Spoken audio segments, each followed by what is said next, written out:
They surrounded a farm girl, then, 6 Delta operators delivered instant retribution. The morning sun cast long shadows across the wheat fields of Montana as Sarah Chen walked the fence line of her family's farm.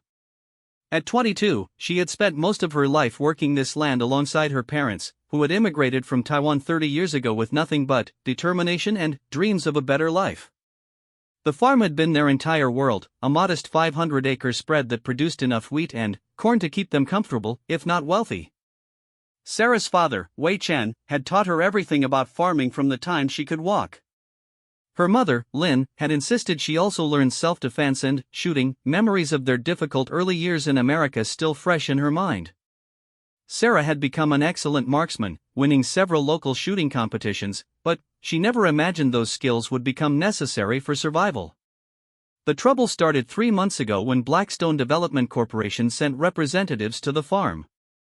They offered what seemed like a generous amount for the land, claiming they wanted to build a shopping complex. Wei had politely declined. The family had no interest in selling the farm that had taken them decades to build and improve. The land meant more than money to them, it represented their American dream realized through hard work and sacrifice. When the second offer came 2 weeks later, it was double the original amount.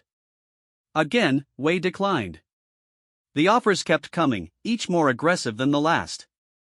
Soon, the pleasant business representatives were replaced by harder men in expensive suits who spoke in barely veiled threats. They mentioned property taxes that might suddenly increase, environmental regulations that could shut down farming operations, and various other bureaucratic nightmares that could make their lives miserable. Sarah watched her parents grow more stressed with each visit. Her father, normally calm and patient, began checking the doors and windows multiple times each night. Her mother started keeping a loaded shotgun near the kitchen door. The peaceful life they had built was slowly crumbling under the pressure of corporate intimidation. The breaking point came on a Tuesday afternoon in late September. Sarah was alone on the farm, her parents having driven to town for supplies, when 3 black SUVs pulled up the gravel driveway. 8 men emerged from the vehicles, all wearing dark clothing and carrying themselves with the swagger of people accustomed to getting their way through force. The leader, a tall man with cold gray eyes and a scar running down his left cheek, introduced himself as Marcus Webb. He worked for Blackstone's acquisition department, though his true role was clearly that of an enforcer. The men with him looked like hired muscle, ex-military or ex-police who had chosen the wrong side of the law for better money. "Miss Chen," Webb said, his voice carrying false politeness that fooled no one, "we need to have a serious conversation about your family's continued resistance to our generous offers." Sarah stood on the front porch, her hand resting casually near the concealed pistol her mother had insisted she carry. "My father has made his position clear. We're not selling. You need to leave our property." Webb laughed, a sound devoid of any genuine humor. "I'm afraid it's not that simple anymore. You see, Blackstone has already made significant investments based on acquiring this land. Investors have been promised certain returns. Your family's stubbornness is costing a lot of important people a great deal of money." "That sounds like your problem, not ours," Sarah replied, fighting to keep her voice steady despite the fear growing in her chest. The men spread out around the farmyard in what was clearly a practiced formation. They weren't just trying to intimidate her, they were surrounding her, cutting off escape routes. Sarah realized with growing alarm that this wasn't just another pressure visit. These men had come prepared for violence. "Here's how this is going to work," Webb continued, stepping closer to the porch.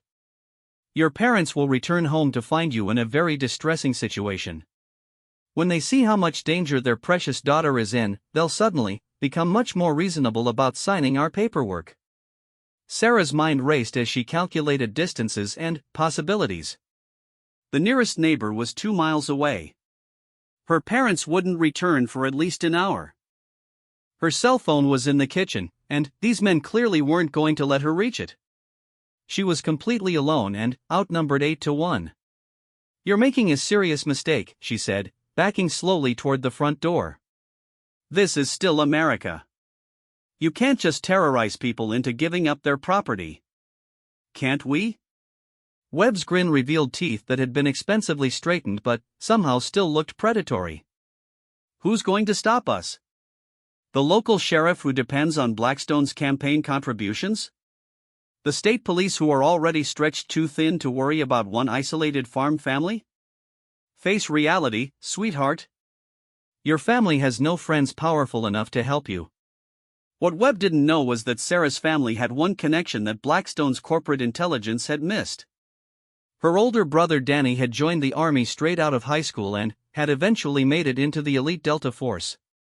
3 years ago, Danny had been killed in action during a classified operation in Afghanistan, but his team members had stayed in touch with the family. More importantly, 6 months ago, Danny's former team leader, Master Sergeant Jake Morrison, had retired from the military and moved to a small ranch just 40 miles from the Chun farm. Jake had made it clear to Sarah's parents that if they ever needed help with anything at all, they should call him immediately. As Webb's men closed in around her, Sarah reached into her pocket not for her phone, but for the small emergency beacon Jake had given her parents. It was military-grade equipment, designed to send an immediate distress signal with GPS coordinates to a predetermined list of contacts. Jake had insisted they keep it with them at all times, explaining that in his line of work, he had learned that trouble rarely announced itself politely. Sarah pressed the activation button just as Webb grabbed her arm. "Smart choice, keeping your hands where we can see them," he said, apparently misunderstanding her movement. "Now, let's go inside and wait for Mommy and Daddy to come home." 40 miles away, Jake Morrison was working on repairing a fence post when his secure communication device began beeping urgently. He dropped his tools and checked the screen, seeing Sarah's emergency beacon signal along with the GPS coordinates of the Chen farm. Jake's expression immediately hardened. The Chen family had been like relatives to him ever since Danny's death. Sarah was practically his adopted little sister. Jake quickly activated his own emergency network, sending coded messages to 5 other men scattered across the western United States. These weren't just any former soldiers, they were Danny's old team, members of one of the most elite fighting units in the world. Within minutes, responses came back from Colorado, Wyoming, Idaho, and 2 locations in Montana. All 5 men confirmed they were mobilizing immediately. Master Sergeant Carlos Rivera was conducting a wilderness survival course for corporate executives near Glacier National Park when he received Jake's message. He immediately ended the course, telling his surprised clients there was a family emergency, and began driving south at speeds that would have alarmed the state police. Staff Sergeant Mike Ghost Williams was at his security consulting firm in Bozeman when the alert came through. He locked up his office, grabbed his emergency kit from the safe, and was on the road within 10 minutes, his modified truck eating up the miles toward the Chun farm. Sergeant First Class Tommy Nakamura was visiting his sister in Billings when his phone buzzed with Jake's emergency code. He borrowed his sister's motorcycle and began racing west, taking back roads he knew the police rarely monitored. Technical Sergeant Alex Doc Martinez was at a medical conference in Denver when he received the signal. As the team's former medic, he knew that emergency beacons meant someone was in immediate life-threatening danger. He abandoned the conference, chartered a small plane, and began flying toward Montana. Staff Sergeant David Hammer Johnson was the closest, conducting a hunting trip just 30 miles from the Chen farm. When the message arrived, he immediately began moving through the forest toward Sarah's location, using skills learned in a dozen different war zones to move silently and quickly through the terrain. Back at the farm, Webb's men had forced Sarah into the living room and were systematically searching the house. They were looking for the farm's deed and any other legal documents that might complicate Blackstone's acquisition plans. Sarah sat on the couch, her hands zip-tied behind her back, watching these strangers violate her family's home. "Your parents keep very neat financial records," Webb commented, flipping through a folder of documents he had taken from her father's desk. "No significant debts, no legal problems, property taxes current. It's almost like they actually own this land free and clear. How inconvenient for us." One of his men, a heavy-set brute with arms covered in tattoos, was growing impatient. "Boss, maybe we should just torch the place and make it look like an accident. Insurance money might be enough to convince them to relocate." Webb shook his head. "Too messy. Insurance investigations ask too many questions. We need the family to sell willingly, or at least appear to. The paperwork has to be clean for Blackstone's investors." Another man, younger but with the same cold eyes as the rest, was examining family photographs on the mantel. "Hey boss, check this out. Looks like they had a son in the military. Special Forces, from the look of these pictures." Webb glanced at the photographs showing Danny in his dress uniform, receiving various commendations. Past tense, judging by the memorial flag in the case next to them. Dead soldiers can't cause problems. Sarah bit back the angry words that wanted to pour from her mouth. These men had no idea what they had stumbled into. Danny's team had been more than just fellow soldiers, they had been family. They had shared dangers and hardships that created bonds stronger than blood. More importantly, they had made promises to each other about taking care of fallen comrades' families. As Webb continued his intimidation tactics, describing in detail what would happen if her parents didn't sign the sale documents, Sarah found herself thinking about the stories Danny had told her about his team. These were men who had operated behind enemy lines, who had faced impossible odds and emerged victorious through skill, determination, and absolute loyalty to each other. Jake Morrison was closer now, his truck racing down rural highways while he coordinated with his approaching team members through encrypted communications. As the former team leader, he was already forming a tactical plan based on the farm's layout, which he had visited several times since Danny's death. The farm sat in a valley surrounded by rolling hills covered with wheat fields and patches of forest. The main house was a two-story farmhouse with a wraparound porch, built by Sarah's parents to reflect both American rural traditions and subtle Asian architectural influences. The barn and other outbuildings were arranged around a central yard, providing both cover and concealment for anyone who knew how to use them.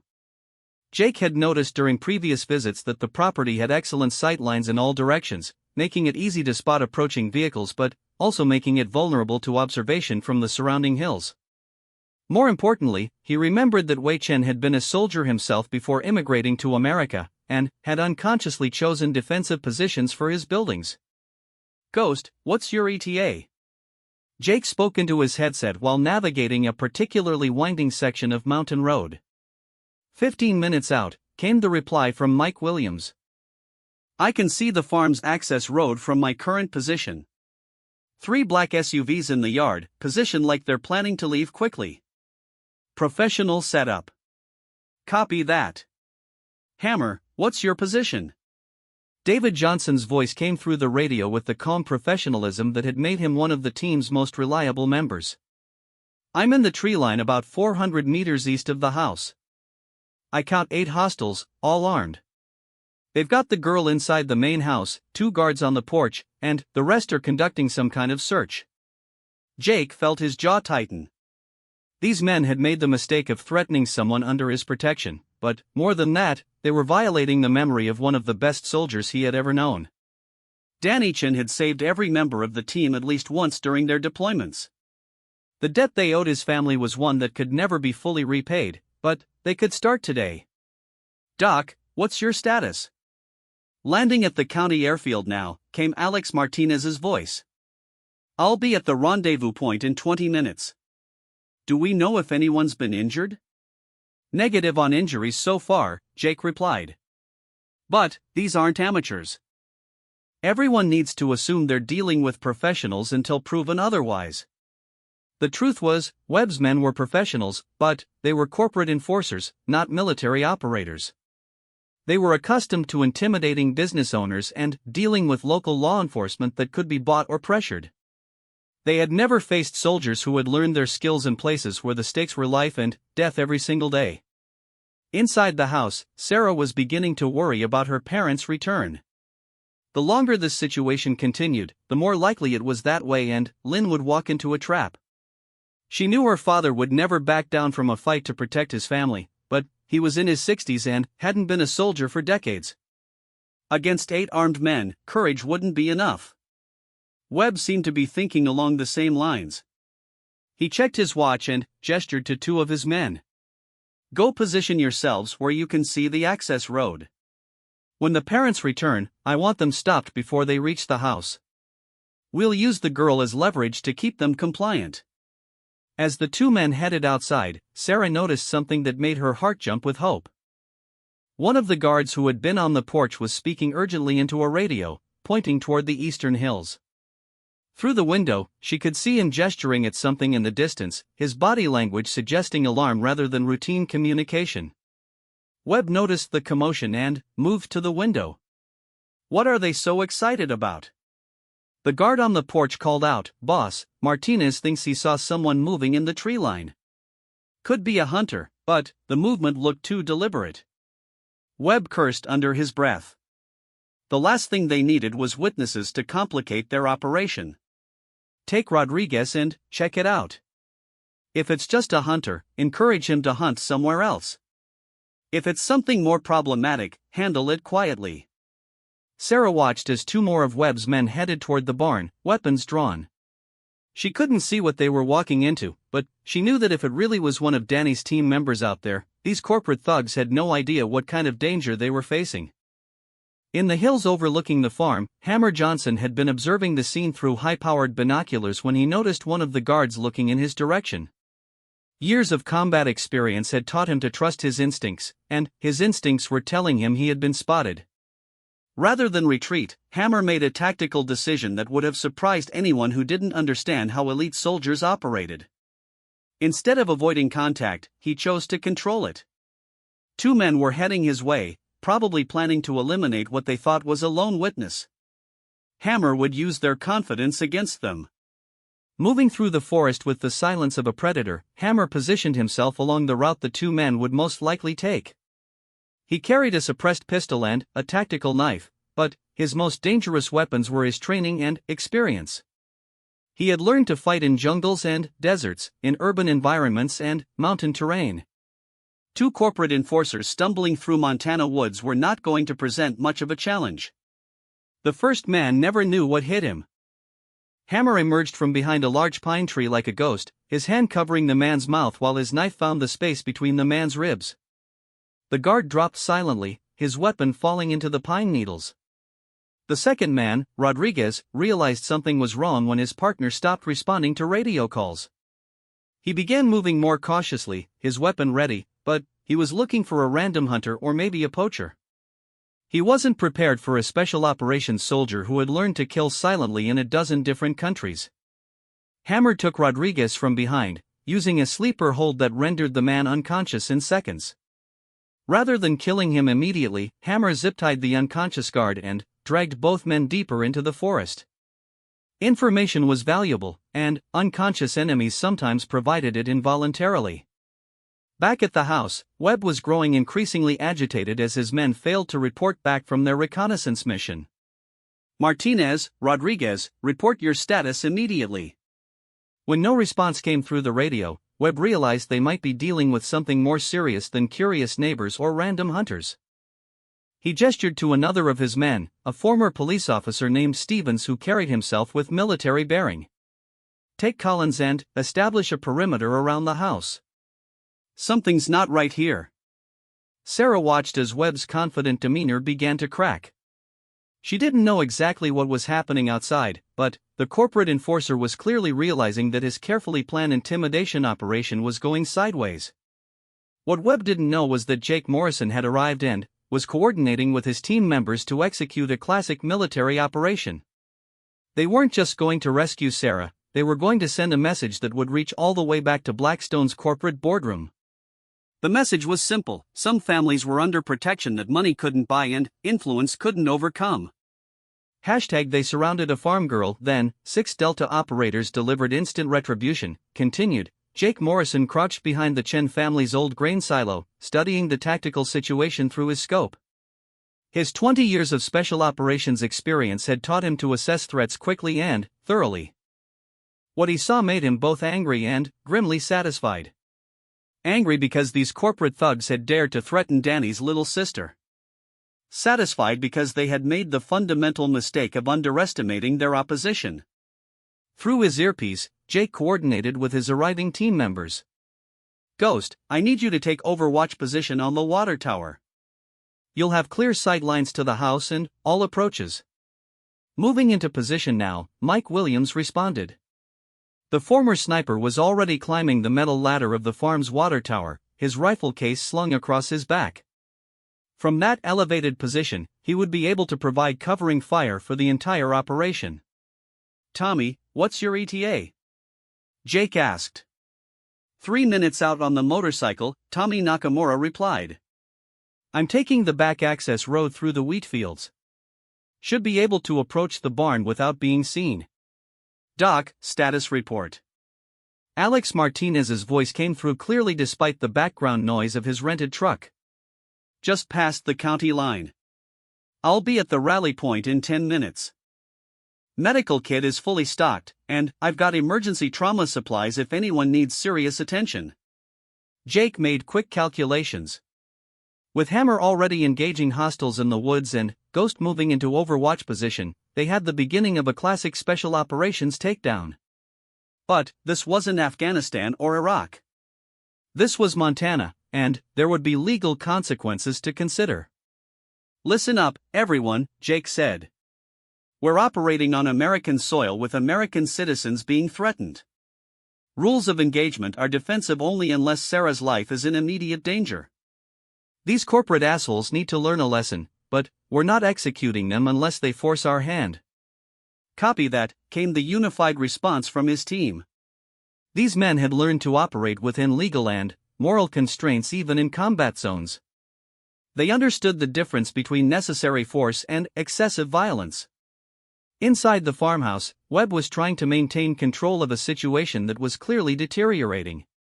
He had lost contact with 2 of his men, and his remaining guards were reporting movement in multiple locations around the farm. What should have been a simple intimidation operation was turning into something that felt like a military engagement. "Sir," Stevens called from the front window, "I've got visual on someone climbing the water tower. Could be maintenance, but the timing seems suspicious." Webb moved to look through the window, his corporate training warring with growing paranoia. He had dealt with plenty of resistance from property owners before, but this felt different. Most farmers didn't have friends who moved with military precision or appeared to be coordinating from multiple positions. "Who the hell are these people?" he muttered, then looked at Sarah with new suspicion. "Your family have some friends you didn't tell us about?" Sarah met his gaze steadily, drawing strength from the knowledge that help had arrived.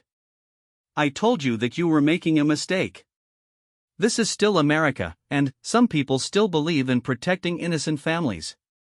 Webb's phone rang, and he answered it with barely controlled irritation. "What is it?"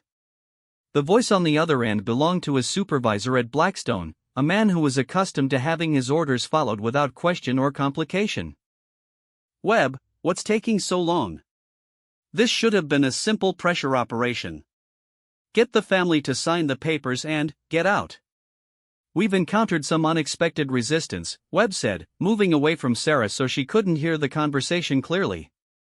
"There appear to be multiple individuals moving around the property. This might not be as isolated as we thought." The silence on the other end of the line stretched long enough to make Webb nervous. Finally, his supervisor spoke again, his voice carrying a dangerous edge. "Are you telling me that you can't handle one farm family and whatever neighbors they might have called for help?" "No sir, I'm telling you that this situation may require a different approach than originally planned." "You have your orders, Webb. Complete the mission or don't bother coming back to report failure." The line went dead, leaving Webb staring at his phone. In the corporate world, failure meant losing your job. In his particular line of work, failure often meant much worse consequences. Blackstone didn't hire people like Webb for their compassion or their willingness to accept excuses. Outside, Ghost Williams had reached the top of the water tower and was setting up his rifle. Through his scope, he could see the entire farm layout spread below him. 2 guards were positioned near the black SUVs, constantly scanning the surrounding area with increasing nervousness. A 3rd guard was walking a patrol route between the house and the barn, his movements suggesting military or police training. "Overwatch in position," Ghost reported. "I count 3 hostiles in the yard, at least 3 more inside the house with Sarah. The bad guys are getting jumpy, but they're maintaining discipline. These aren't amateur thugs." Jake acknowledged the report while considering his options. The fact that Webb's men were maintaining professional behavior even under pressure suggested they had significant training and experience. This wasn't going to be a simple matter of scaring off some local bullies. Tommy Nakamura reached the farm's eastern boundary and abandoned his motorcycle in an irrigation ditch. Using hand signals developed over years of combat operations, he began moving toward the barn through the tall wheat. His approach was invisible from the house, but it would put him in position to flank anyone trying to escape through the farm's outbuildings. The sound of Tommy's motorcycle had been noticed by Stevens, who was becoming increasingly concerned about the number of potential threats surrounding their position. "Boss," he called to Webb, "we need to consider the possibility that we're walking into an ambush. This feels like a setup." Webb was thinking the same thing, but admitting it would mean acknowledging that Blackstone's intelligence about the Chun family had been seriously inadequate. How had they missed connections that could bring multiple trained individuals to the family's aid within an hour of trouble starting? Call for backup, Webb decided. Get another team out here immediately. Stevens began making calls, but the nearest Blackstone security team was in Denver, at least 5 hours away. Local law enforcement was an option, but involving police would create paperwork and questions that Blackstone preferred to avoid. The company's success depended on operating in legal gray areas where official oversight was minimal. Sarah watched Webb's growing desperation with satisfaction. She knew her brother's team, knew their capabilities and their dedication. These corporate thugs had made the mistake of threatening someone under the protection of America's most elite warriors. The outcome was no longer in doubt, only the method and timing remained to be determined. Doc Martinez arrived at the rally point and quickly moved to support his team. As the former medic, his job was to ensure that any injuries could be treated immediately, but his combat skills were every bit as sharp as the others. He had fought in Syria, Afghanistan, and half a dozen classified locations where American interests required the attention of Special Operations Forces. "Doc's in position at the rally point," he reported. "I've got clear sight lines to the access road. If anyone tries to leave in those SUVs, I can disable the vehicles without endangering Sarah." Jake felt the familiar calm that came with having all the pieces in place for a successful operation. His team was positioned, his objectives were clear, and his enemy was growing more rattled by the minute. It was time to begin the final phase. "All stations, this is Shepard," Jake said, using his old call sign. "We're going to give these corporate assholes one chance to leave peacefully. If they're smart, they'll take it. If they're not, we'll remind them why you don't threaten American families." The first sign that Webb's day was about to get much worse came when his radio crackled to life with an unfamiliar voice. "Corporate security team, this is your only warning. Release the girl and leave the property immediately. You have 5 minutes to comply." Webb spun around, trying to locate the source of the transmission. His men were checking their radios, confused about how someone had accessed their encrypted frequency. The voice had been calm, professional, and carried the absolute authority of someone accustomed to being obeyed without question. "Who is this?" Webb demanded into his radio. "Identify yourself immediately." "You can call me Shepard," Jake's voice came back. "I'm the guy who's going to give you one chance to walk away from this situation with your health intact. 5 minutes and counting." Stevens moved to the window and began scanning the surrounding area with binoculars. "I can't see anyone, but they've got to be close to access our radio frequency. Professional equipment, military protocols. Boss, I think we're dealing with special operations people." The words hit Webb like a physical blow. Special operations meant government training, years of combat experience, and capabilities that corporate security teams weren't equipped to handle. But backing down now would mean facing Blackstone's displeasure, and that could be a career-ending mistake. "We're not backing down," Webb decided. "This is a business transaction, and we're going to complete it. Civilian or military, they can't just attack us without legal consequences." What Webb didn't understand was that Jake and his team had no intention of attacking anyone unless forced to do so. They were going to demonstrate the difference between corporate intimidation and professional military operation. Ghost Williams watched through his scope as Webb's men tried to identify his team's positions. From his elevated position, he could see Tommy moving through the wheat like a ghost, completely invisible to the guards in the farmyard. Hammer was somewhere in the woods with 2 prisoners, and Doc was positioned to cut off any retreat. Most importantly, Jake was close enough to the house to move quickly if Sarah's safety became an immediate concern. Shepard, this is Ghost. Target building has multiple entry points, but they're keeping Sarah in the main living room on the ground floor. 2 guards on the porch, at least 3 more inside. If we need to go dynamic, I recommend simultaneous entry through front and rear. Copy that, Ghost.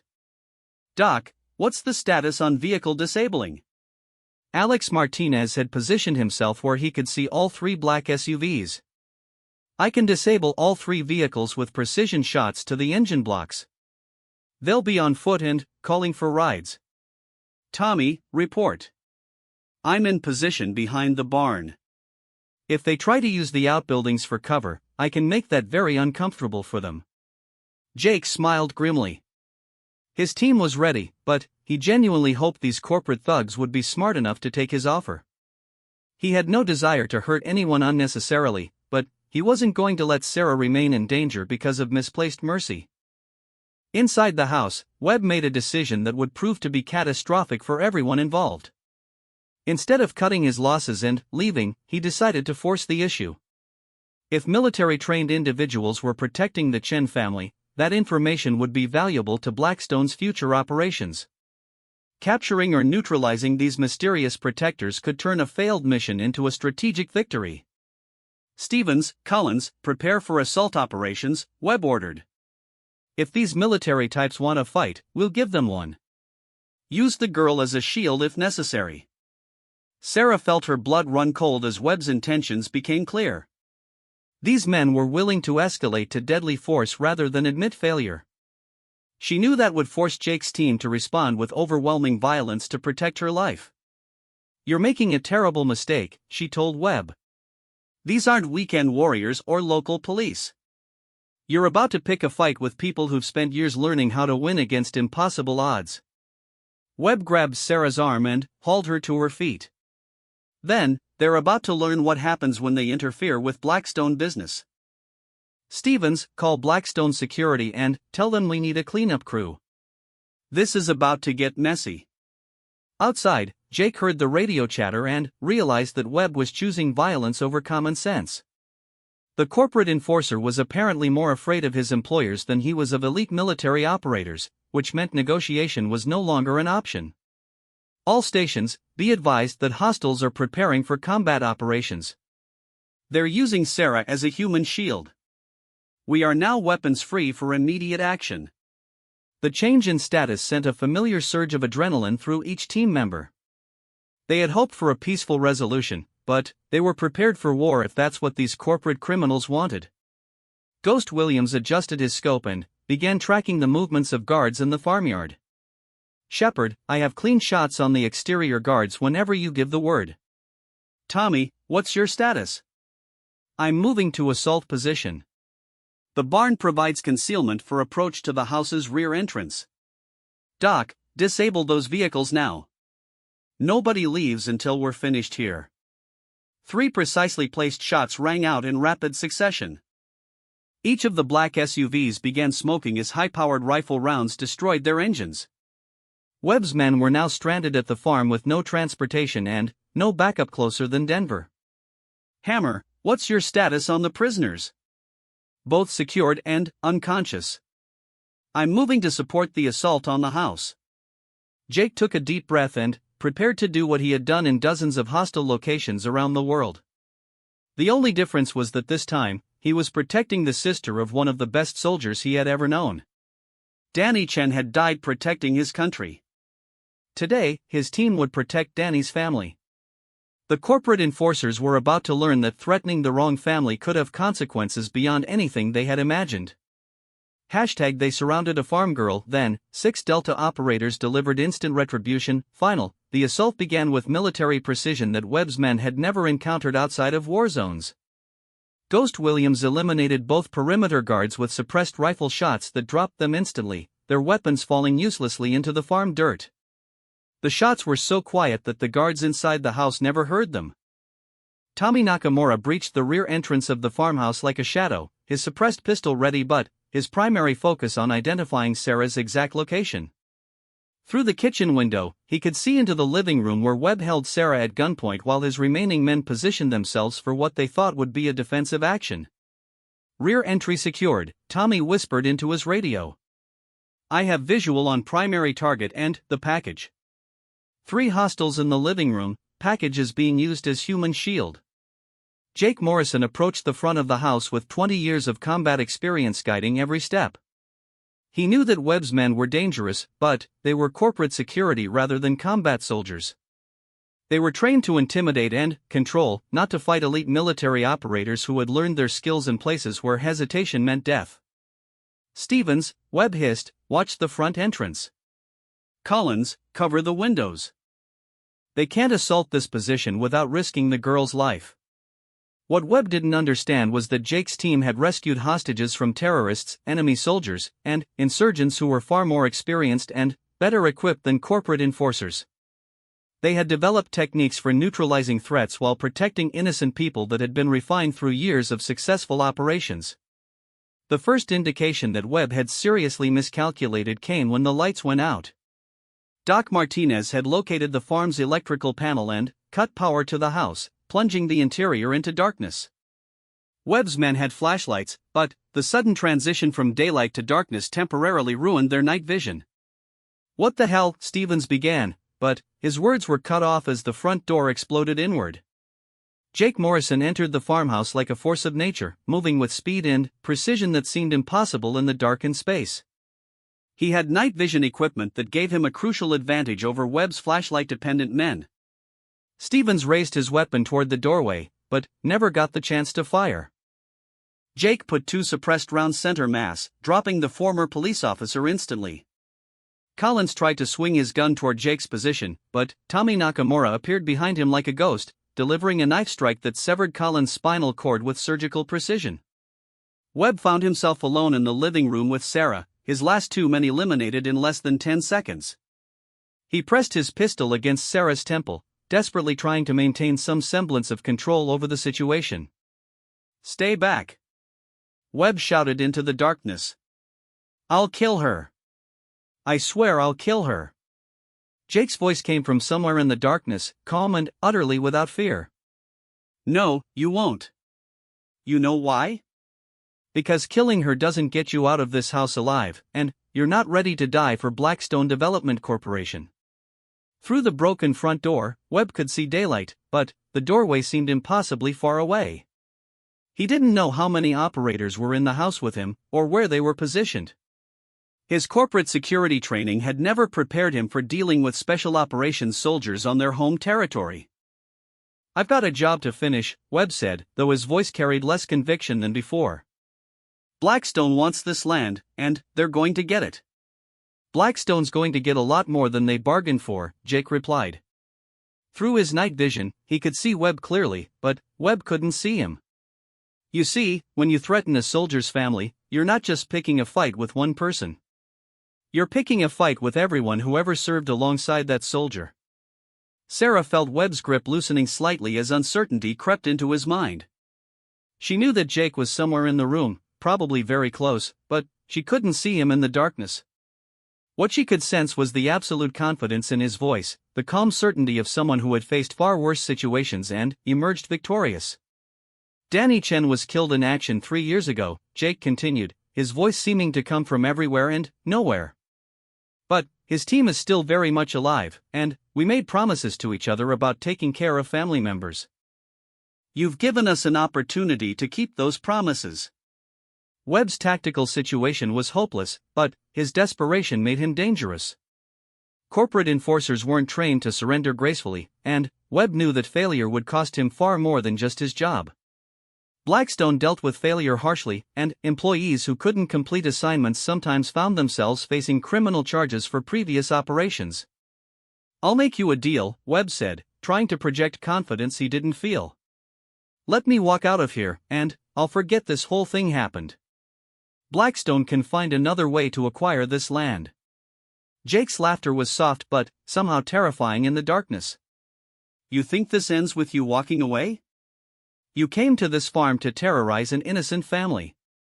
You threatened a young woman whose only crime was refusing to sell land her parents spent 30 years building into a home. That kind of behavior has consequences. From outside the house came the sound of vehicles approaching at high speed. Webb felt a surge of hope, thinking that Blackstone backup had arrived faster than expected. Through the broken doorway, he could see dust clouds indicating multiple vehicles racing up the farm's access road. But the vehicles that stopped in the farmyard weren't black SUVs filled with corporate security. They were pickup trucks and a sheriff's department cruiser, carrying Wei and Lin Chen along with Sheriff Robert Hayes and 3 of his deputies. Sarah's parents had returned to find their farm under assault and had immediately called local law enforcement.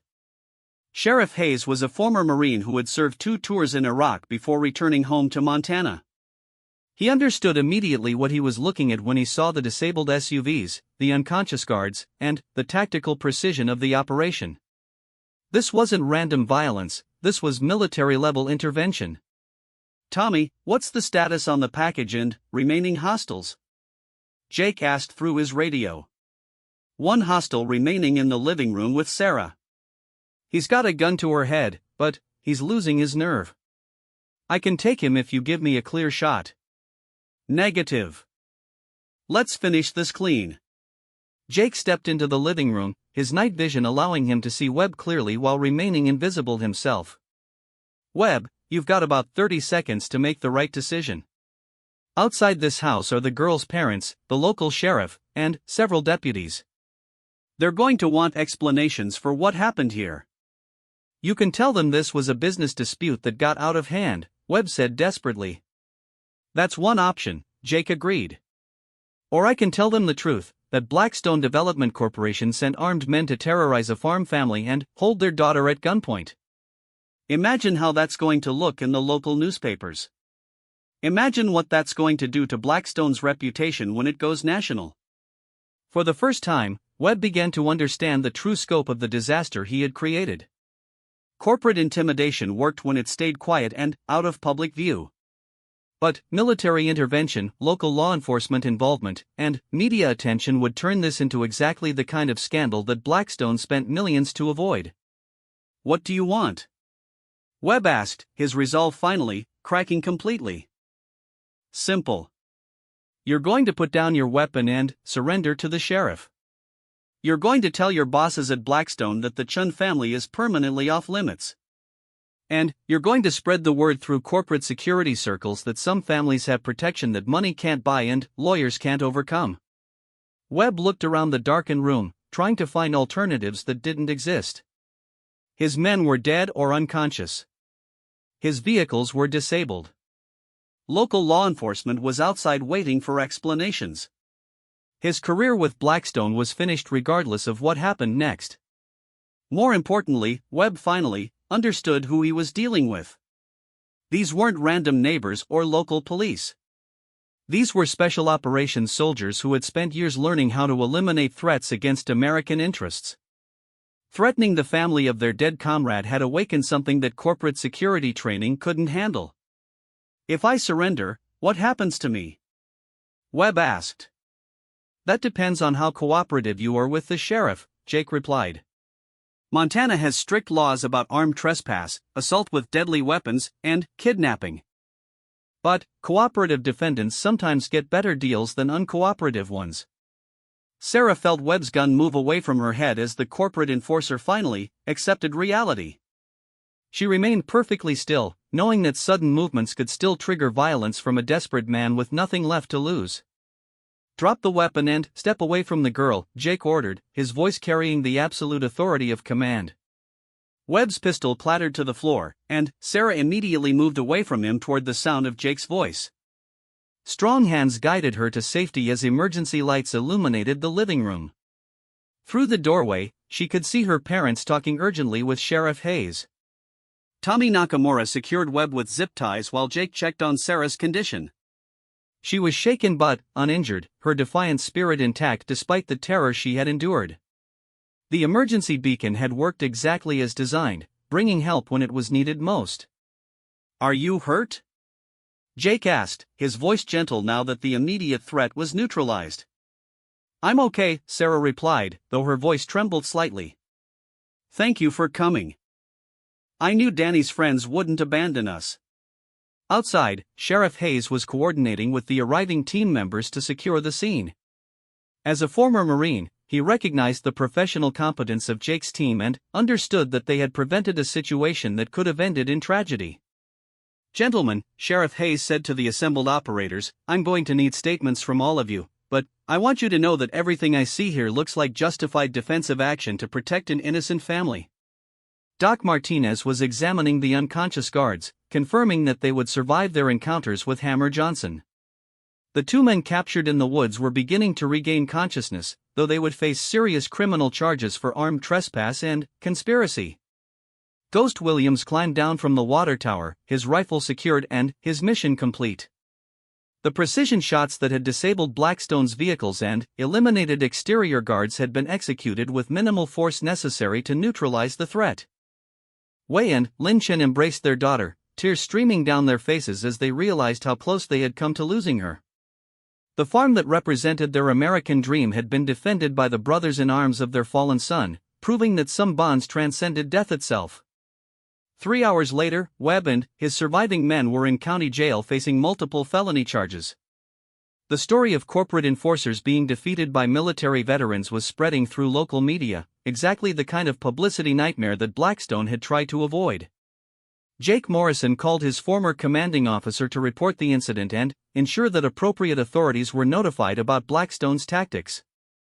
Corporate intimidation of military families would not be tolerated, and there were legal channels for ensuring that such behavior had serious consequences. The next morning, Sarah woke up in her own bed for the first time in months without fear. Through her bedroom window, she could see Jake and his team members helping her father repair the damage to the front door. These warriors who had spent years protecting America overseas had proven that they were equally committed to protecting American families at home. Blackstone Development Corporation quietly removed the Chen farm from their acquisition list, and corporate headquarters issued strict instructions that military families were to be avoided in all future operations. The cost of replacing Webb's team and dealing with legal consequences far exceeded any potential profits from acquiring the Montana farmland. 6 months later, Sarah received her acceptance letter to Agricultural College, where she planned to study sustainable farming techniques. The scholarship was funded by an anonymous donor, though she suspected it came from someone who understood the value of supporting young people who refused to give up their dreams. Danny Chen's sacrifice in Afghanistan had protected more than just his fellow soldiers and American interests overseas. It had created bonds of loyalty that would protect his family for generations to come, proving that some debts of honor could never be fully repaid, only honored through continued service. The farm continued to prosper under the Chen family's careful stewardship, its wheat fields waving in the Montana wind like a flag of victory over corporate intimidation. And, somewhere in the distance, 6 guardians remained ready to answer any call for help, because that's what brothers do for family.